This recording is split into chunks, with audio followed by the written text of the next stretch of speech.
Hey guys, welcome back to the channel. Today we are going to go over all of the updates for the X Factors over the last couple of days while I was gone. Again, I wasn't really able to make regular content, so I want to go over and update the last 8 to 10 X Factors that have got upgrades and just kind of talk about them if I think they're worth investing in.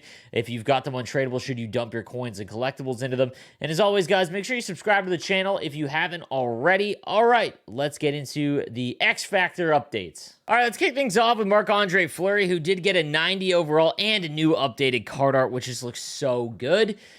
He is up to a 90 overall with Booming Shot, as well as a bunch of other shooting synergies, as well as Thief, in my opinion, which is probably the best one here. He's got Last Stand, Whirlwind, Butterfly Effect, and All or Nothing. In my opinion, one of the worst ones, just because, A, he's not elite size at only 6'2". His aggression's okay at 75, but everything else is just okay when you compare it to other 90 overall goaltenders. His superstar abilities doesn't have any of the amazing ones that might actually be worth it to activate. So, as always, Marc-ANDRE Fleury, unfortunately, until he gets something in an exceptional upgrade, just not worth the coin or collectible investment to do the upgrade, even if you have him untradeable, unless he's one of your favorites. Got the 92 Jack Eichel again, updated for the Vegas card art. Unbelievable jersey swap, by the way, but EA's art team this year has absolutely killed it for NHL.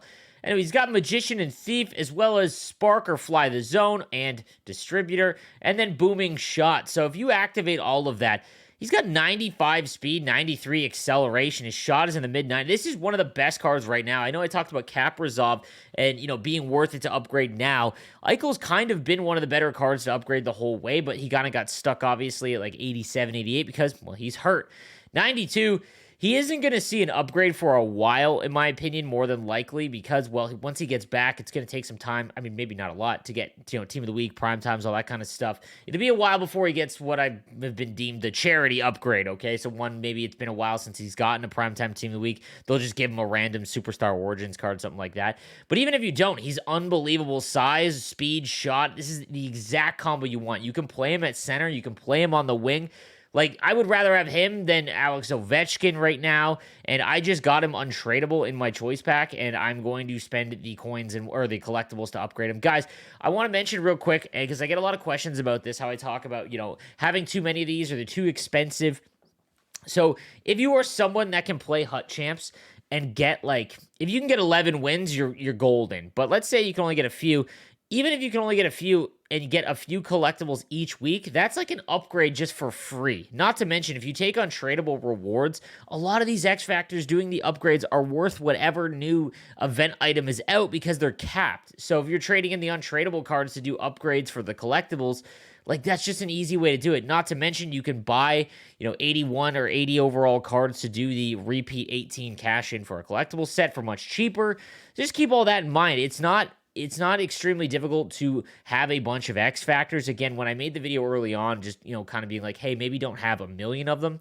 The collectible system wasn't really clear in terms of Hut Champs. Things change. If you don't play Hut Champs, maybe don't have a lot, but this Jack Eichel is pretty safe no matter what. Then we've got KRIS LETANG, obviously with the Master set. He gets bumped up to 92. He's got 16 tiers. That's crazy to me.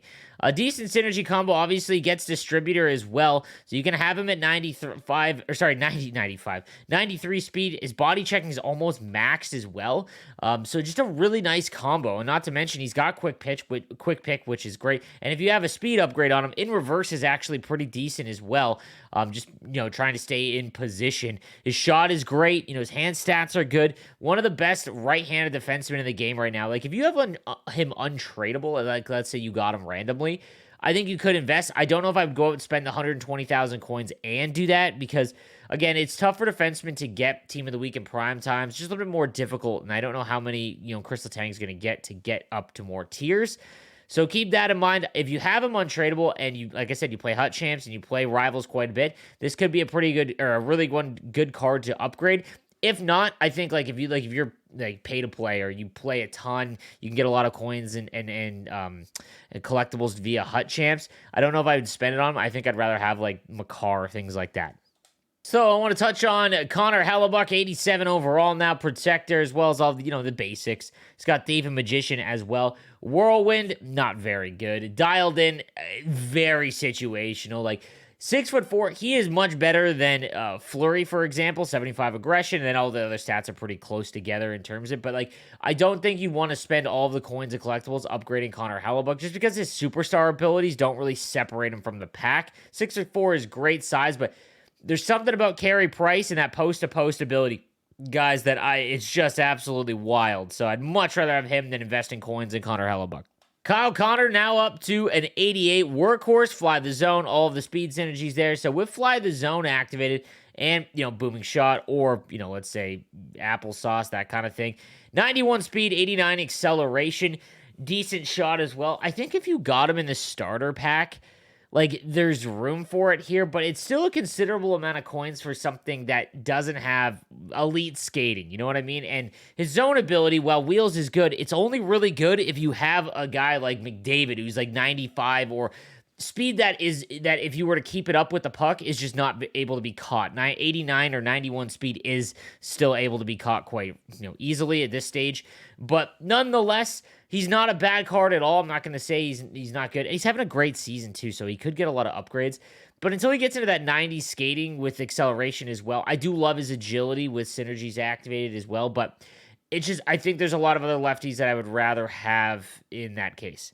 Then we've got the 89 Sebastian Aho, which is such a weird X factor now because of that, that goal one, the Evo card, because like that's just really going to throw a wrench into how good this card is once he gets up to enough goals where it's kind of caught up. Nonetheless, though, he's got Distributor, which gets him 91 speed protector. This is exactly like Kyle Connor, basically. A little bit better shot. I do like Third Eye a little bit more, but if you have a lot of X factors, I'd rather have it on someone a little bit better. Everything else is really good. Like, there's nothing to say bad. He's just very ho-hum. Like, even if I had him untradeable, I don't know if I would do all of the coin or all of the collectibles to power him up. It's not extremely expensive in terms of the collectible cash-in, but he just doesn't do anything amazing. A lot like Kyle Connor, for example. And then lastly, today we're going to talk about Steven Stamkos. Extremely good. It's a lot like Jack Eichel. Like, his card is very, very good. Thief on him would be great for his defensive abilities, and he unlocks Distributor. Like, that's huge on that third synergy to get Distributor. 93 acceleration, 94 speed. Like, you could get max hand stats, essentially, with Magician activated. This is one of the better right-handed, wingers, and you can play him at center. I think I'd rather have Jack Eichel. I think the combo is a little bit better. However, the Steven Stamkos is pretty incredible. But right now, it is going to cost quite a bit to get him.